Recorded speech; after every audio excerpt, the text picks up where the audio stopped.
talk about StarKid for a bit.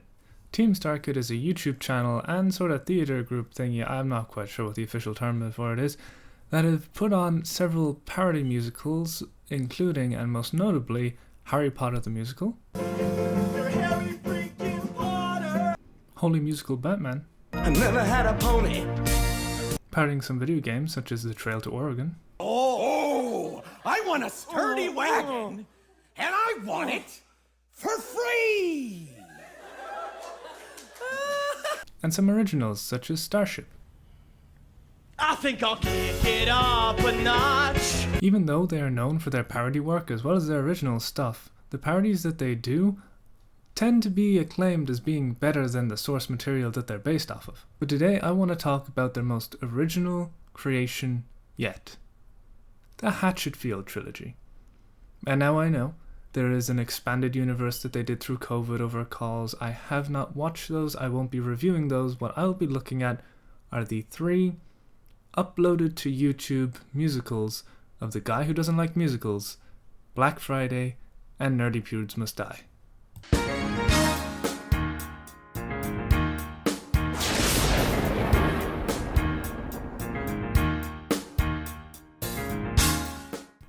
So we start off strong with our first show, The Guy Who Didn't Like Musicals, with a bopping opening number to go along with it.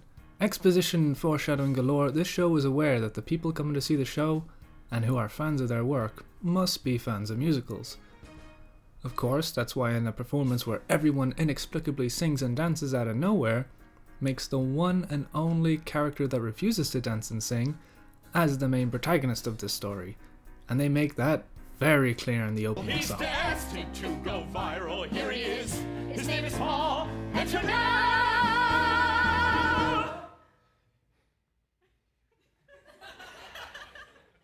Where the fuck is he? I have no fucking clue. The guy just doesn't like musicals.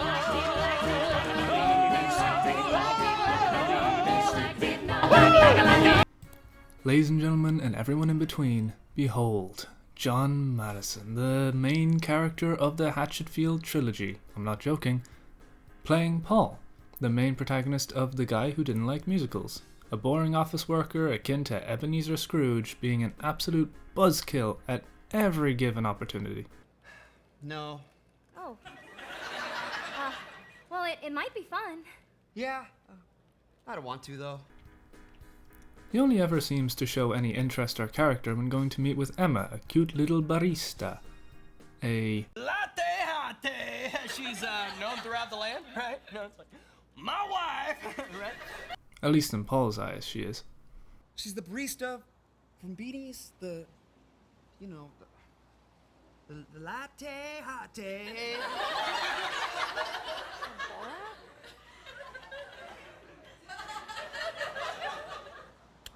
Paul, that is not the latte hate. That's the crabby one who won't sing when I tip her. You grabbed the wrong one, you noodle. Fuck. The coffee shop has a tip for a song policy. By the way, this will be relevant later, obviously. As a meteor rains down from outer space, we are introduced to the cast of the show. StarKid is known for having one actor playing multiple characters throughout the show, doing many quick changes along the way, so if you get confused why this guy's daughter also works at the coffee shop and is getting with this cop who is also Paul's boss, use your brain and suspension of disbelief and enjoy the show, you doofus.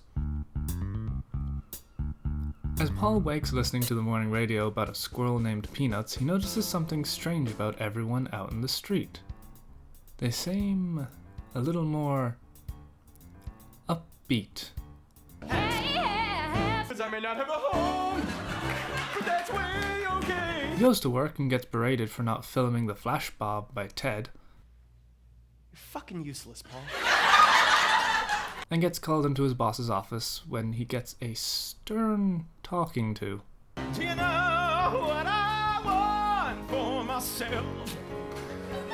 Okay, I've waited for so long to tell somebody else.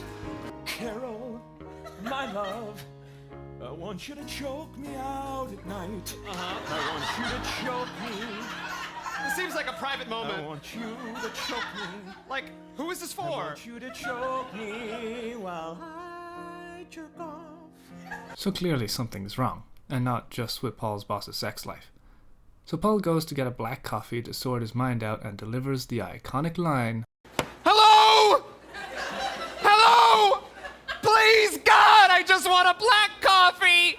"Dear Lord, I love the way the Star Kid actors deliver their lines. There is no way you'd get the same enjoyment just reading the script. It's just so perfect." Anyways, Emma reveals that now instead of just singing while tipping, she now has to sing when taking an order, serving, everything. And we'll bring it. And we'll bring it. Right.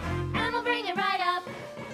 Emma begins to realize something is up when her co-workers continue dancing and singing and then talking in sync, only to see that some weird blue shit had been in the customers' coffees. And then the customers join in the musical, as Paul and Emma decide to make a break for it, which leads to one of my favorite semi-fourth wall breaks ever. I used to live around here. It's an alleyway near where I used to live. Nobody will follow us here. Eventually, they find a safe place next to... No! It's not alright, Paul! Bill, you scared the shit out of us. Well, how the hell am I supposed to pop out of a trash can and not scare the shit out of you? I don't know. Give us a warning or something. They find a safe place... Charlotte. Sorry, I tried to warn you. Oh my god. They find... You didn't invite me. Jesus, Ted. Shut the fuck up, Paul. They find a safe place next to trash cans where Paul's co-workers are and see that one of them has called the cops, and we get to see Star Kid's satirical take on the good old American cop. You better empty out all of them pockets, but don't empty out all of them pockets. Yeah, we're cops, and we make sense. After bashing in the cop's head, Emma tells the group about her kooky biology professor that his entire home made into a panic room. And with that, we are introduced properly to the greatest character in the whole show. I dare say the whole Hatchetfield Trilogy. Professor Higgins. Who is it? Professor Higgins. Don't lie to me, whoever you are. I'm Professor Higgins.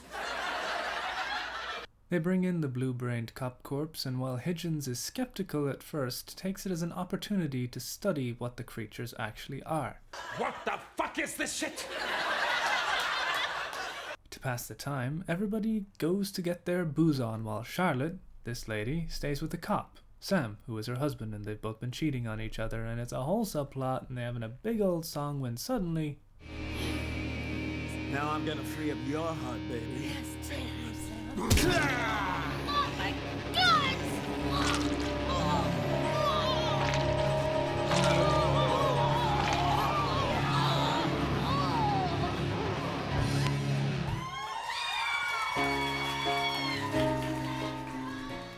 The first on-stage death of the show. Meanwhile, as the boys be boozing and bantering, Emma and Paul have a talk about their backstory. Introduce the infamous "fuck Clivesdale" joke. You could be dying in Clivesdale. Fuck Clivesdale. Fuck 'em. As anyone who comes from a small town knows, the worst people in the world come from the other small town right next to yours. Surprisingly, the two do quite a bit of world building for a dark comedy musical performance. Surely that's just needless padding and not integral to future shows at all. Unfortunately, the whole lovey-dovey moment is interrupted by the phenomenal vocals of Jamie Lynn Beattie with Jeff Blim as the greatest hype man ever. It is time to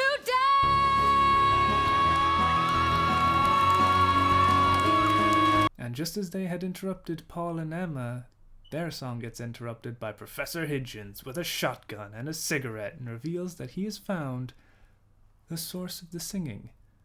Everyone is infected by spores from the meteor that change people into singing hive mind zombies, meaning anyone could be infected. So to prove that people haven't been infected, Professor Higgins makes the most aggressive song request you have ever seen. Professor, Professor, we're not aliens. Sing the beginning of Moana. What?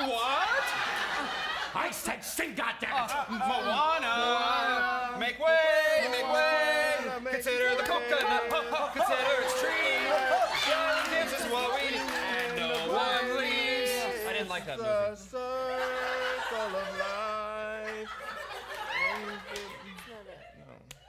So anyways, Sam and Charlotte are dead. Subplot 1 complete. Now on to subplot 2. Bill right here gets a call from his daughter Allison, who he has been struggling to connect with this whole show. She's been trapped in school and needs them to rescue her, so Paul and Bill head out bravely armed with a shotgun and a lack of singing skills. This is where we catch a glimpse at Nick and Matt Lang's capacity for writing emotional, heartfelt, and tragic scenes that would rear their head amongst the goofs and laughs and songs. Bill's confrontation with his turned daughter and the song that follows takes an entire offstage relationship that has only been hinted at throughout the show and delivers emotional payoff you didn't even know you were invested in. The musical zombie Allison even has the gall to just wipe away her no longer father's tears and starts talking about how there's no more family vacations, that she wanted to love him, and that it's just so heart-wrenching when she says, Why does it hurt to love you? Why am I in pain? Why does it hurt to know you? You let me down again. and then finally, the emotional climax of this relationship hits I when can't live knowing I'm the reason they got to her. No, Bill. No. No! Let me do it, Paul! No. Just let me die! No, man! No! Bill! Look at me. You're my best friend. I'm not gonna let you die. Bill! Oh God, Bill! Paul is now alone, face to face, communicating with the hive mind. All hope is lost. But as the hive mind begins to devolve and argue with itself, salvation arrives in the form of the army. No, not the Salvation Army, never mind.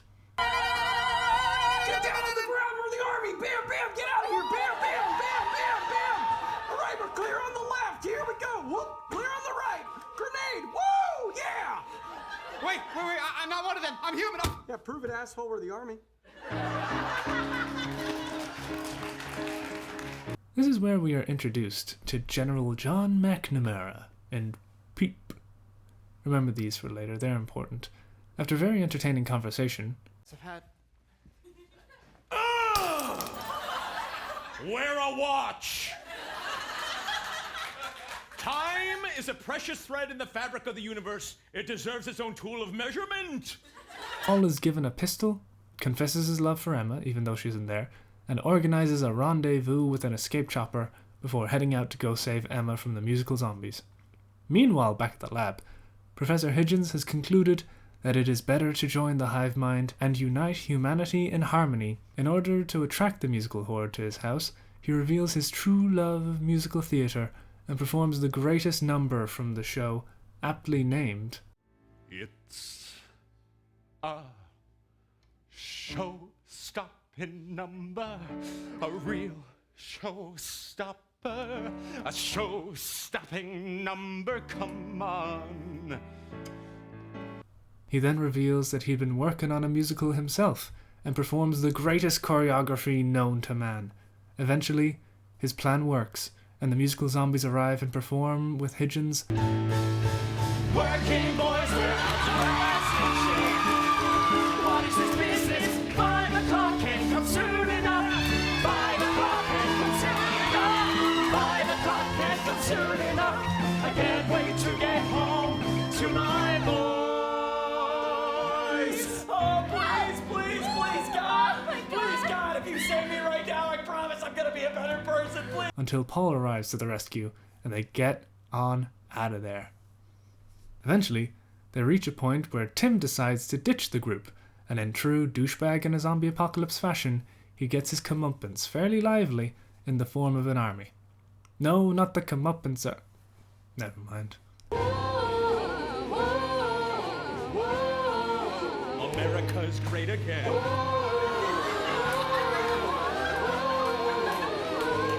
You get it? Because Donald J. Trump. We jump back to Paul and Emma, who make it on the chopper, only to find it had been hijacked already by one of the musical hordes and causes a helicopter to crash. But not to worry, they both made it out just fine. Oh God, Emma, you're late! Oh, fuck! Emma, I hate to say this right now, but this is what seatbelts are for. Shit! Paul and Emma's kiss gets interrupted by internal bleeding before Paul vows to Emma that he will never be in a musical. Heading off to destroy the meteor and the source of the mind control spores. Now that he's close to the source, the spores begin to take effect on those, even if they aren't infected. This is where we get the most creative musical number ever, as John Madison switches from speaking to singing to speaking to behold, the first musical note our main protagonist sings in the whole show. As Paul fights against himself, singing, he comes to realize that maybe his hate for musicals is what caused him to have such a dreary life, his buzzkill nature now being thrown aside by the mind control he's falling under. But, until the bitter end, Paul proclaims, I don't like musicals!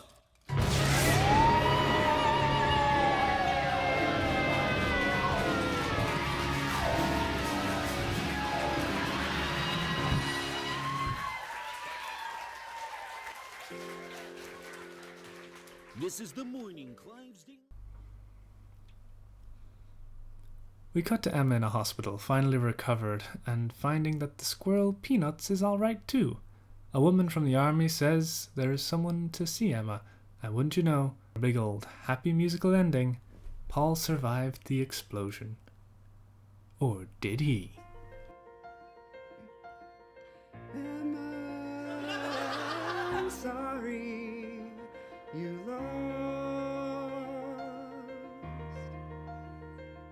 Huh? Emma, I'm sorry you lost your way. Well, you're scaring me. The show ends with the apocalypse bringing humanity to an end, or at least in Hatchetfield. So how does Star Kid make a trilogy, or even, any sort of series, out of a setting that was overrun by a musical hive mind in the first show? As a self-aware take on the cliches of musicals, those being the happy clappy town, the power of love, and a slaughterhouse amount of beef with Hamilton, Hamilton, move over. Your new competition's in town. in addition to this, it explores the cliches of zombie apocalypse movies. The guy who didn't like musicals, where Hatchetfield began, laid a very impressive foundation for this trilogy to springboard off of, except for one small problem. Now that Hatchetfield has met its end, where do we go from here?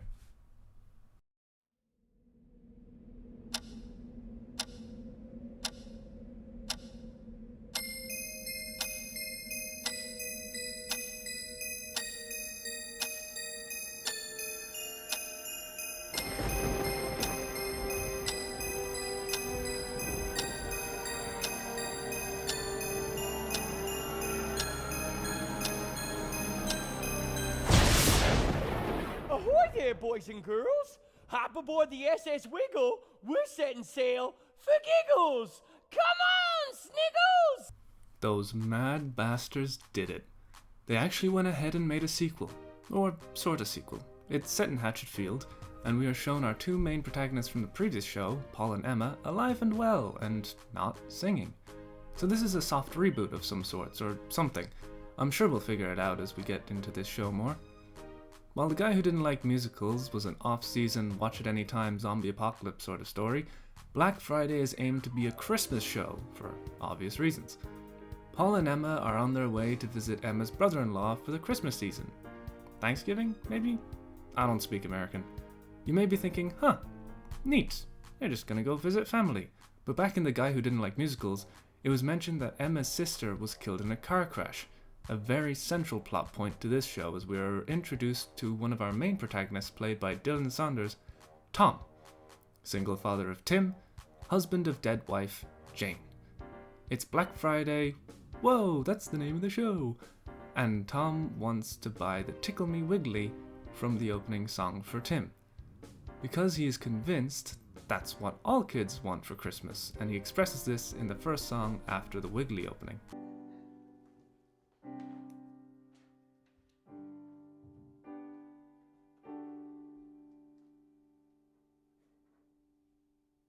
What Tim wants, Tim will get. Now you'll probably notice this show is a lot slower paced, going for less comedic beats, and is definitely trying to put the dark into dark comedy. In fact, you'll see the whole tone and atmosphere is far more serious than the musical dancing zombie hive mind that came before it. Flash, bang, son. Flash, bang. What have I done? What my son wants, my son will get.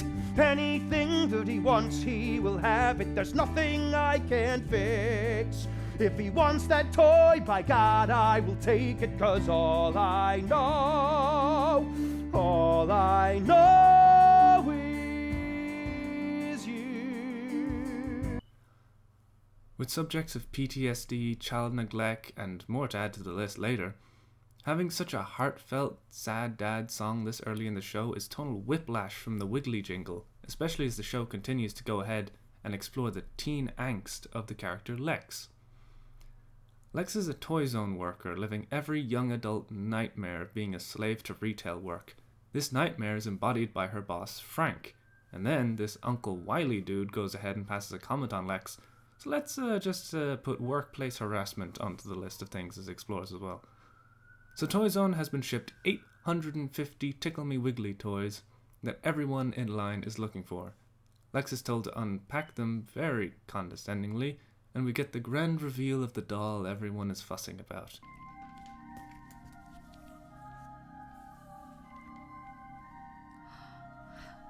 Hi, Wiggly. I'm Lex. So you're what all the fuss is about. Tickle my belly well. Cute. And that maybe that doll isn't all it seems. Anyway, this show needs a bit of a pick-me-up after all those downer beats, so here comes...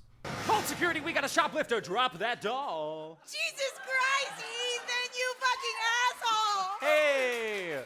Come on, it was just a goof. Where's my sister? Oh no. Hannah? Is that what you've been telling me every day for the past 4 weeks to pick up your kid's sister? Oh, I must have forgot because I'm so stupid. She's right over here. Ethan, Lex's boyfriend who brings along Hannah, Lex's little sister, who isn't stupid, she's creative. Hannah begins communicating with some weird cryptic messages like bad blood, black and white, and has an imaginary spider friend called Webby. So she's no normal kid, but hey, what the hell even is normal these days? Lex has gone ahead and stolen a Wiggly for herself and Ethan to sell, and found that someone is willing to pay $7,000 for it, meaning they can finally run away from home and move out to California. The reason for them wanting to do so is... My mom's a bitch! An alcoholic! I'm alcoholic! That we keep afloat. Ladies and gentlemen, and all there and everywhere, I give to you Linda Monroe, the rich bitch of this story and someone I personally love to hate. She arrives at the line outside Toy Zone and decides to bribe her way in with money. Excuse me, sir. What do scissors do? Huh? Of course, this is met with resistance from one Becky Barnes, a nurse at a children's hospital who is here to get a Wiggly on their behalf. So if you couldn't tell, she is a really good person. She tries to convince the man in line to reject the bribe, but $500 is $500. Meanwhile, Linda is throwing around that attitude. Shut up! I hope you don't get a Wiggly. I hope you fucking die. And out of nowhere, Tom arrives, and it seems that him and Becky have history, and so does all of Hatchetfield apparently, and like high school children, they start gossiping and goggling at what the two of them will say. you. What did she say? They still love each other. What did she say? The years have passed. What do you say? After a nice little catch-up between the two, the line finally starts moving. We get to see Frank and Lex actually get along here as they both share a love for cold, hard cash, the expensive suckers who want to buy useless merchandise off the toy shelves. As the first customer is served... Yes. In fact, I would like all of them. Wait, what? Disaster immediately strikes. This causes an outrage, and eventually a bidding war starts, and as the rules are changed, there eventually are no rules. A riot breaks out, and a song starts with everyone proclaiming why they need the doll. It's mine! It's mine! It's certainly mine! It belongs to my boy! What they do for the doll... Just die. It's time to die. You made my Christmas list. And we begin to see a cult-like obsession form around the Tickle Me Wiggly. Remember that for later. We interrupt your regularly scheduled Shoppermania to bring you the greatest babysitter of all time, Ethan, bringing Hannah to the cinema to see Santa Goes to High School. However, Ethan meets his greatest challenges yet. A teen cinema worker? Not the Easy Bake Oven. Oh, it's the Easy Bake Oven for you. An Irish security guard? Hey! What's going on here? Nothing. I'm just asking him a question. Financial issues. Look, don't tell your sister I got no dough. She'll lose respect for me. And being beaten to death.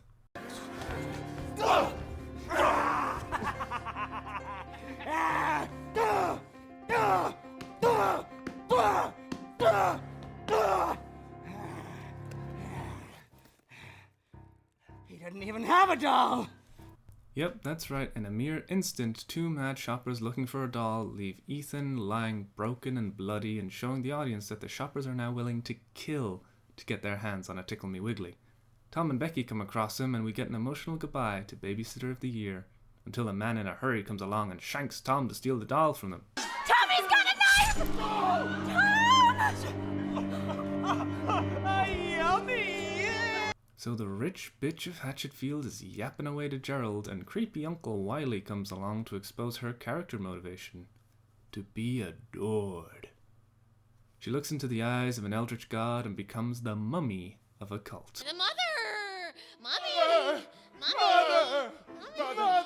Mother!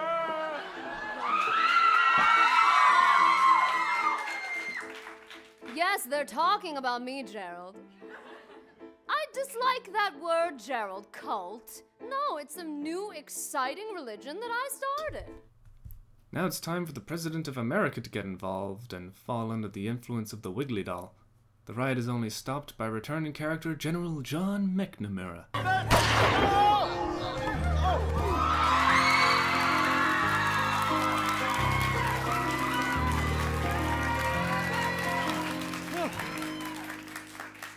Oh my God! Morris! Are you alright? Oh, I think I'm gonna vomit.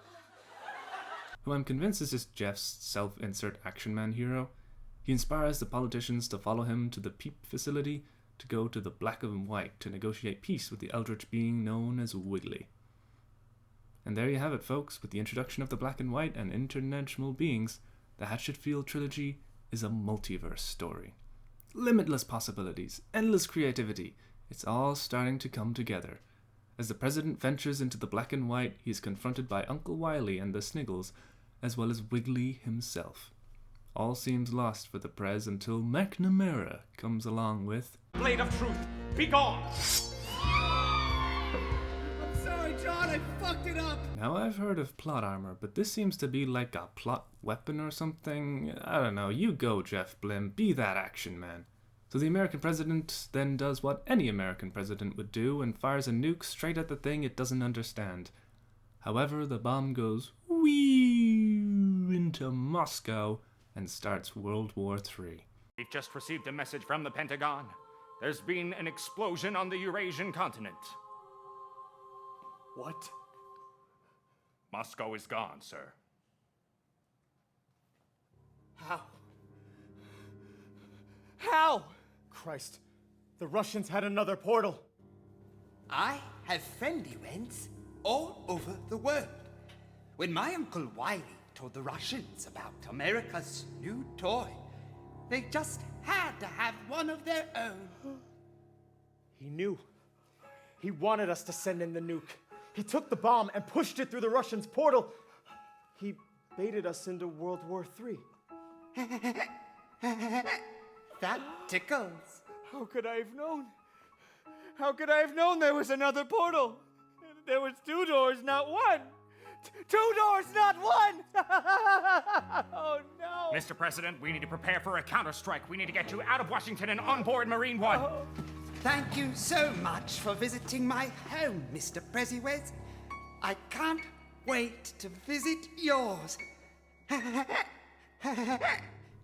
Surely there is no hope for the world now. Jingle, jingle, jingle, jingle, jingle, jingle, jingle, jingle, jingle, jingle, jingle, jingle,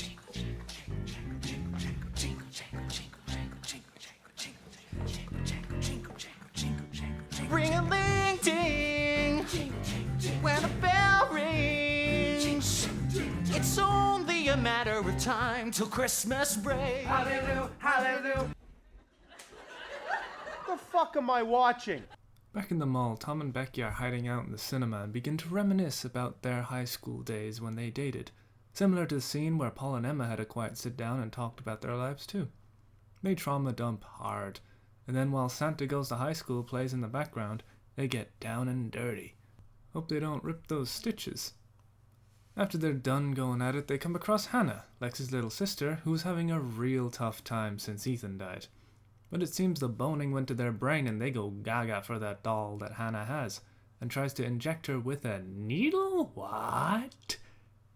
In the first horror song, the two wander through the crowd singing a spooky little tune and... Let's play some games. Let's play some games today. Funny games. Some funny games today. Becky, over there. Eventually they grab her, but Becky injects herself and Tom goes to grab the doll and leaves them both to be taken by the cult. Speaking of the cult, after sacrificing Frank, this creepy dude Sherman goes to sacrifice Lex. She tries to wiggle her way out of the situation. Get it? But gets caught in a chokehold, and as her life flashes before her eyes, she has her solo number. Is this what I lived for? To be choked in a toy store while staring into hell. There's something that's beautiful, being awake for my funeral. You can close the casket now. It's pretty damn good, but she's still dying. So General John McNamara appears through the black and white and gives her his pistol, and Lex kills Sherman before making her escape. Jeff Blim's self-insert action man saves the day again, falsettoing all over the place. What will you do? I'm going to kill you. Where did that come from? Nice shot, Lex. Tom is seen finally escaping the nightmare of the mall with a doll for his son Tim, but Lex stops him and convinces him that it's just the parents thinking that buying children toys will make them love them. And that's the whole message of the show. Kids don't need the crap you buy them. They're all in a fortnight, dude! Well, they also just need their parents. Tom feels like he took away Tim's mother from him when he crashed the car which led to her death. So anything else that Tim could want is nothing compared to what he truly wants, which is his mother back. If I fail you one more time, the punishment won't match the crime. 'Cause there's no pain that could ever explain how I let you down. And if I fail you one more time, the mountain I would have to climb is so high up that I would have to die.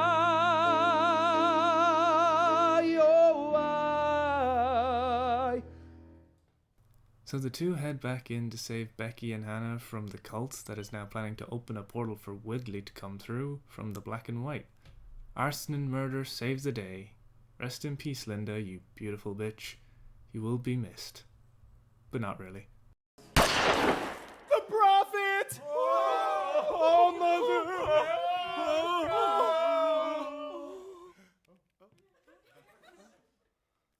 Gerald? Hey, it's Gary. Yeah. We gotta talk about the will. Outside the mall, the group reconvene and reconcile and make a bunch of callbacks to the guy who didn't like musicals. Wear a watch. It's 11:57. Counting down to the end of Black Friday. Because if they could survive today, they could survive anything.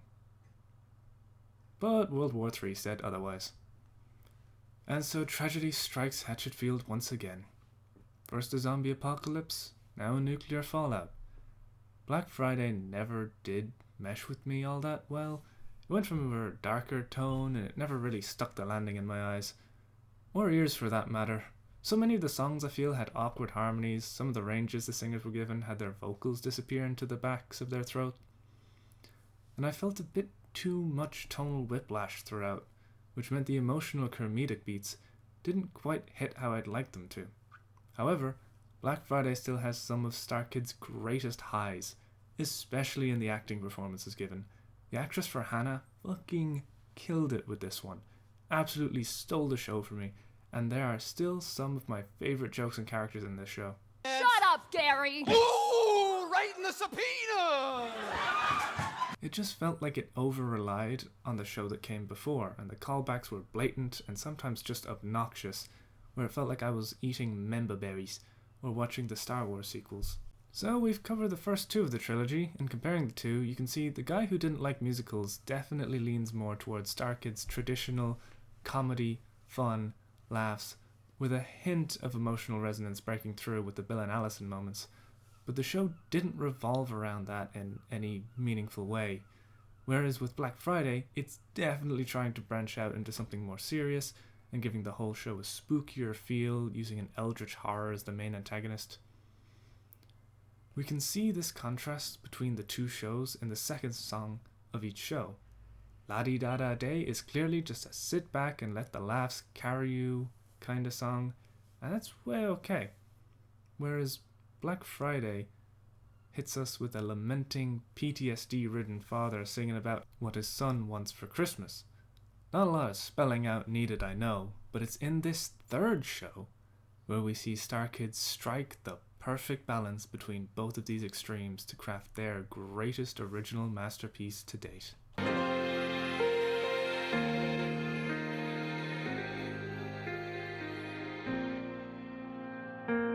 I'm dead.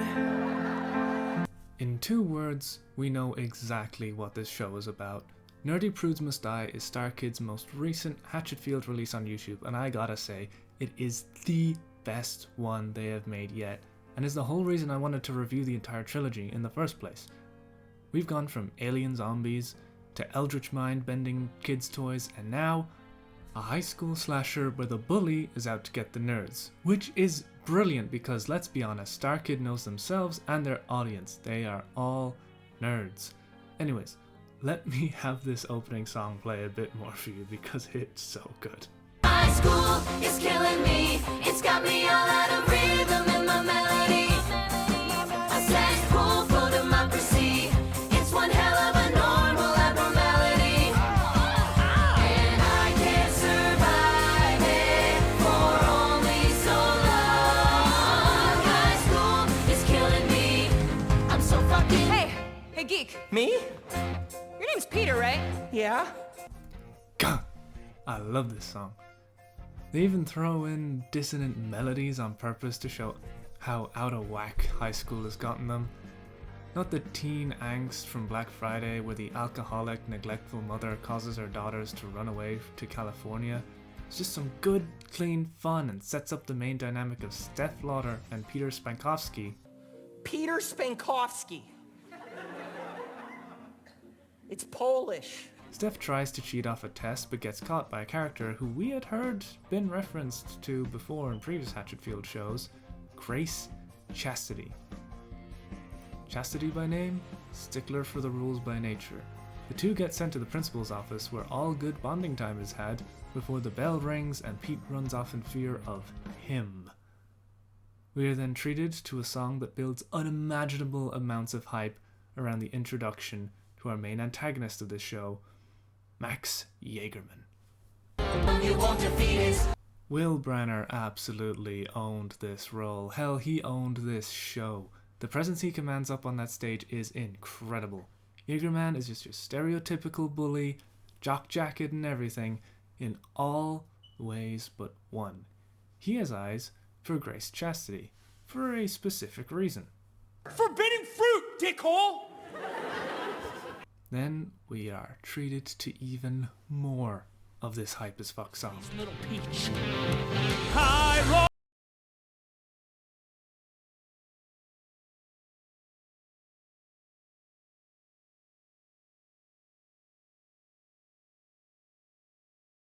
And follow Steph to see her talking with her father, who is the mayor of Hatchetfield and is very concerned about the election. The election. The election. And that if his daughter is seen as a deviant, it won't reflect well on him. He takes Steph's phone and threatens to destroy it unless she gets her grades up by any means necessary.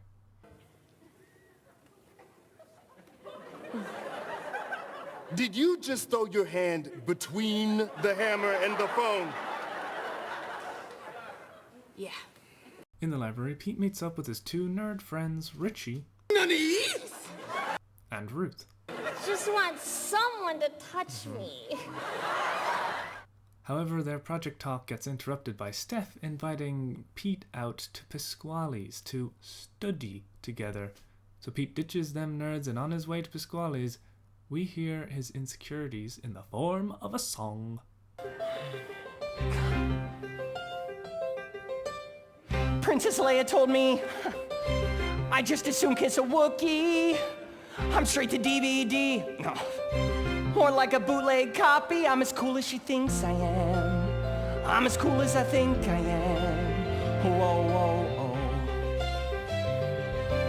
However, Pete's journey to Pasquale's is interrupted by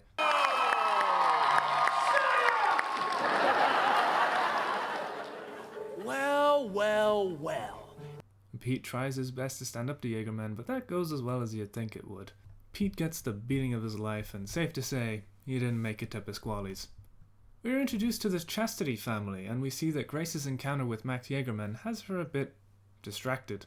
Mom, will you pass the butt stuff? The butter? Butter? Will you pass the butter? I just want some head and butter. Bread and butt sex to go with this big shaft of meat I'm gonna choke down. Oh boy! To get her mind off it, she goes for a refreshing bath. Like, that would help. Great. Hello? What's cooking? Dirty girl. Max Jaegerman? As the fantasy fades, Grace comes to the conclusion that she's a good girl, and with the power of Christ, she can resist. I'm a good girl. I'm hungry for more. I'm a good girl. Who on occasion gets dirty. Dirty girl, won't you sing for me? Won't you love me like you don't care? Grace has got some shit to sort out. Wonder how that'll resolve. The next day, Steph goes looking for Pete and finds him hiding in the boys' bathroom. Grace Chastity busts him once again and ends up in a discussion that something must be done to get rid of Max Jaegerman. Chastity suggests that they make use of a haunted house to record Jaegerman pissing himself to bully the bully and stripping him of his power after being publicly humiliated. We're gonna bully the bully. We're gonna film him losing his coolie. We're gonna make it spooky. It's goofy. Got a better plan. They invite Jaegerman out to the old Whalen house that Grace's father owns, and they dress up as ghosts and skeletons and record it, but it doesn't go quite as planned, as we see that Jaegerman seems to be quite a troubled individual, as he talks to himself like an abusive father. I'm so fucking scared Just run! Where, Max? Back home so Dad can call you a little cuck? Can't even fight off one lousy skeleton? No. I got no choice. Hey, skeleton! I got a bone to pick with you, Eventually, they reveal it was all a prank, and Jaegerman says that's the nicest thing anyone has ever done for him, and it's all one big happy occasion where maybe Jaegerman doesn't have to be a... You guys throw one hell of a...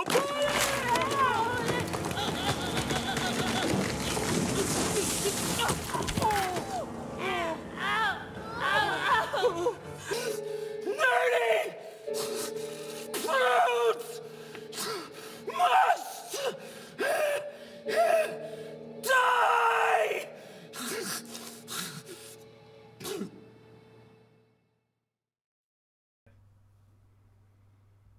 Right. So that's why the show is named that. In a fit of panic, the group has no idea what to do, and in the greatest reprise of a song I've ever seen, Grace suggests that they bury the bully. We're gonna bury the body right here in the lobby, underneath the wooden flooring where his corpse will rot. 2 weeks later, it seems that Jaegerman's death has nothing but positive effects. The big game is on its way between Hatchetfield versus Clivesdale. Come in. Fuck you, Clivesdale, you're fucking losers, and we'll kill you. Your ass. Fly nails into the night. We'll fly higher, high above you. Watch us fly. I don't know if you can tell, but Starkid has really taken a huge step up with these songs in this show. Like, none of these songs miss at all. So all is well as we see Richie, the Nighthawks mascot, gets invited into the team huddle before the game.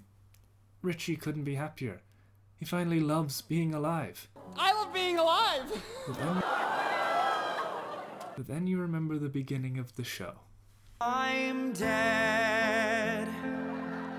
Once the audience laughed at that line, and its delivery, the cruel irony is, now that you know the character, you dread his inevitable demise. Richie! As Max Jaegerman arrives back from the dead, we know it's over for Richie, and as such, Will Brenner and John Madison perform the defining moment of this show. I want you to repeat after me. Okay. Who will pray for me? Who will pray for me? When I'm gone. When I'm gone. Or until another Richie comes along. Can you repeat that one? Who will pray for me when I'm gone? Or is this the eternal dark without a dawn? Who will pray for you? Who will pray for when me? your body's gone? When my body's gone. This is the consequence for what you've done. What did you say? In The Guy Who Didn't Like Musicals, we had Working Boys as the defining moment for that show. Black Friday had the president yelling, Boris! Give me that cock-sucking, motherfucking cock-a-doodle doll! But in Nerdy Prudes Must Die, a boy who had finally risen above the bully that had defined him as a loser was gone, but now come back to take everything away from him, saying that some other Richie will come along, that he's disposable, and that he's nothing more than just another nerdy prude. What did you say? Don't kill me. I'm not a nerdy prude. I'm not a loser. Of course not. Richie. But you have lost everything. No. No, please. No, no, no, no, no. Please, Max. No.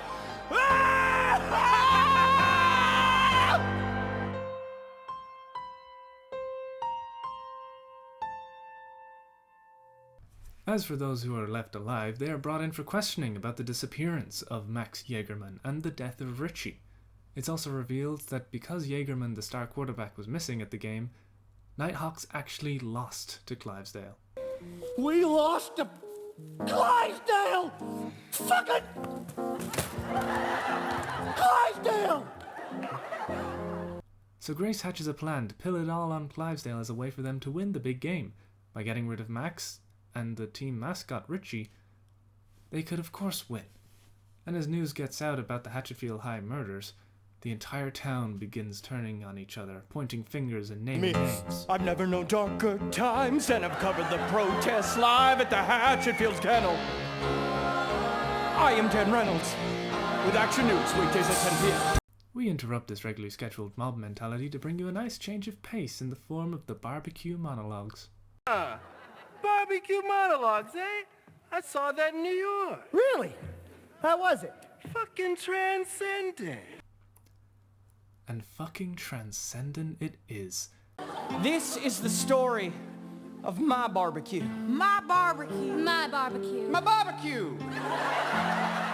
These are our barbecue monologues.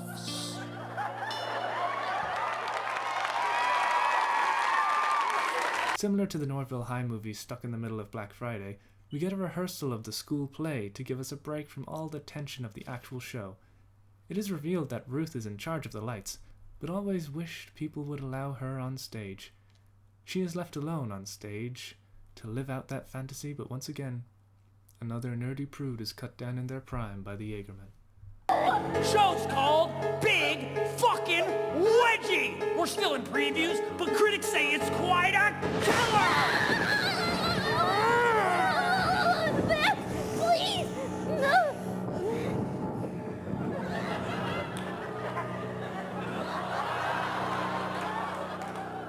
As that's going on, Grace tries to clear her name by coming to the police with the whole Clivesdale story, only to find a damning piece of evidence was found where Jaegerman's body was. She freaks out, grabs a cop's gun, and goes on the run, making the whole thing a lot worse for herself. That's when we are brought to the grandest callback of them all, the coffee shop with Paul and Emma. We see this as their first meeting, with Paul being part of a neighborhood watch due to all the murders, and is far more smooth a talker than his guy who didn't like musicals counterpart, which isn't a high bar to cross, but it's an improvement. What's your name again? It's Paul. Excuse me! I have been waiting for what feels like 5 fucking years, and I still have not received my goddamn hot chocolate. Surprise! Peter Spankowski is the hot chocolate guy from way back when. And I still haven't gotten my hot chocolate. Oh, sorry, I'll get right on that. I have very low blood sugar. And the storylines begin to tie together.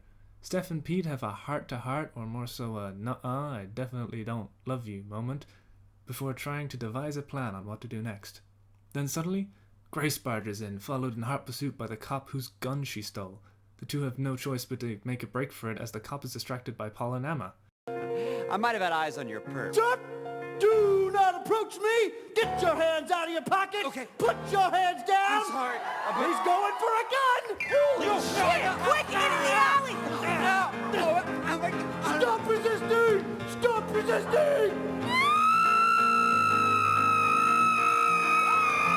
Classic American cop. They make their way out to the woods, where they are stopped by Steph's dad, who reveals that Hatchetfield is hiding many dark paranormal secrets. Big surprise, am I right? Where's Pete when you need him? Steph's father reveals they must summon the Lords of Black to banish Jaegerman back to his grave, using the Black Book.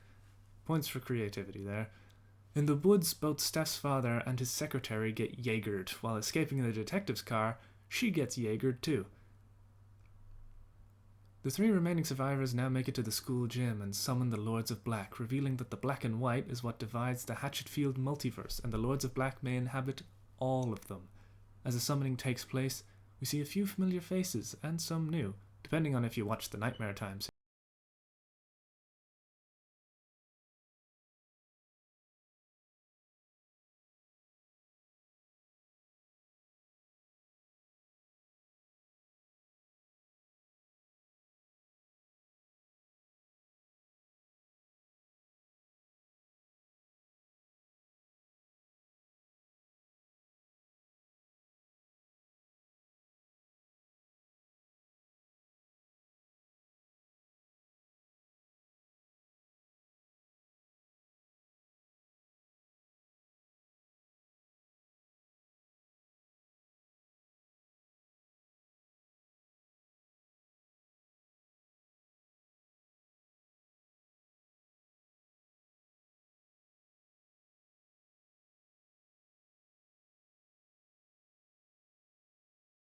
tales are without having watched their specific stories. The Lords in Black shake up the style of music that had been heard before, showing their interdimensional, extraterrestrial, paranormal nature, and reveal that in order to take Jaegermen down to Drowsytown, they must give up what they cherish most. Unfortunately, Steph knows what this means. We cherish most? What do you mean? What do you want, Steph? One of you must give up the thing you treasure above all else. Do it or die. Treasure above all else? I know what it is. My phone! My whole life's on this thing! My contacts! My pictures! We don't give a shit about your phone! We want what you really want. You can't lie to us, Steph. You can lie to yourself, but not to me. Think about it. Ah, there he is. Steph? No. No! What?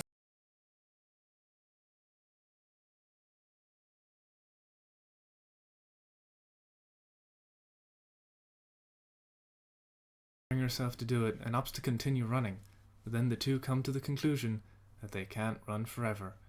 And either way, one of them has to die. In the most heartfelt moment of the entire trilogy, Pete looks away and asks Steph out to prom, before she pulls the trigger.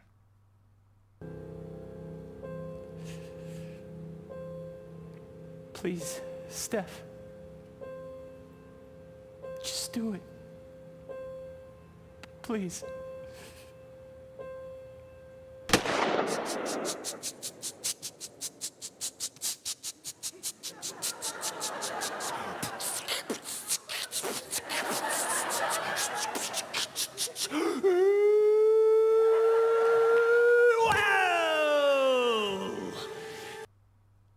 Now this is tonal whiplash done in the best way possible. It is a legitimately emotional moment that instead of the writers putting in a joke to break the tension, this is Max Jaegerman just shitting all over their feelings because of the simple fact that he has the power to do so. All hope seems lost. Face to face with the Jaegermen, Steph and Pete prepare for the end. But I'm gonna start with you, Steph. You lured me to that house. You betrayed me.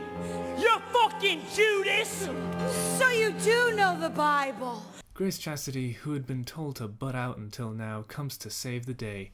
Max Jaegerman and Grace Chastity go at it on the football field, and after a very confusing and disturbing couple of minutes, Grace returns and reveals that she just gave up her chastity, which she values the most, and Jaegerman is dragged down to Drowsytown by the Lords in Black.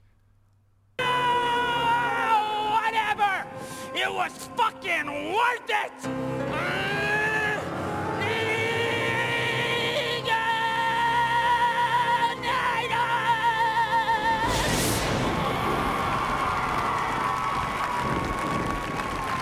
Homecoming comes around and everyone celebrates. Steph and Pete go together to prom, even Detective Shapiro made it out of the car all right, and everyone has a big High School Musical ending celebration. Even Grace Chastity is brought along a date. However, this is a Hatchetfield show, which means we don't get happy endings. Grace Chastity now exists to devour the souls of those dirty dudes that must... This is what happens when you take a pair of talented writers creating a cliché setting with cliché characters mixed with charming and highly quotable dialogue, and rounded off with some of the greatest songs with lyrics only a madman could conceive in his mind. The trilogy as a whole holds a special place in my heart. The only other series similar to this that StarKid has made is the Harry Potter musicals, and that unfortunately had a lackluster script read-through rather than the third and final installment that it deserved. But the Hatchetfield Trilogy, although it is free to have whatever spin-off series and continuations the multiverse will allow for, will be just this trilogy in my eyes, and ending off on the highest note it possibly could. From the beginning, to the development, to the finale, even though I talk shit about Black Friday, all three pieces are necessary and enjoyable in their own right to create Team StarKid's very own original masterpiece.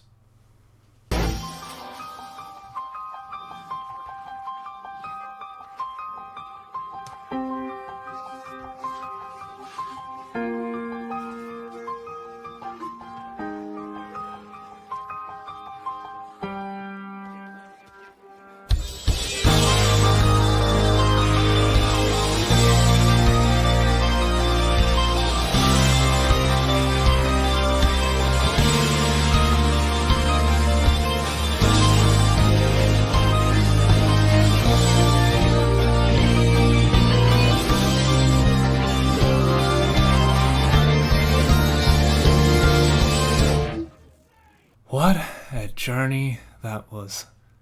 The first hour-plus video on this channel, and it only took a week off my life to complete. I do hope you guys have enjoyed this trip with me, and who knows, you might find yourself back watching this video again if you subscribe. But please, let me know if you guys have loved these songs and stories that StarKid have given us so far, and if you'd like me to go way back in time and review some other of their greatest shows. I feel myself itching to revisit Starship and Holy Musical Batman right now. So please, let me know. And please, take care, and good luck to y'all.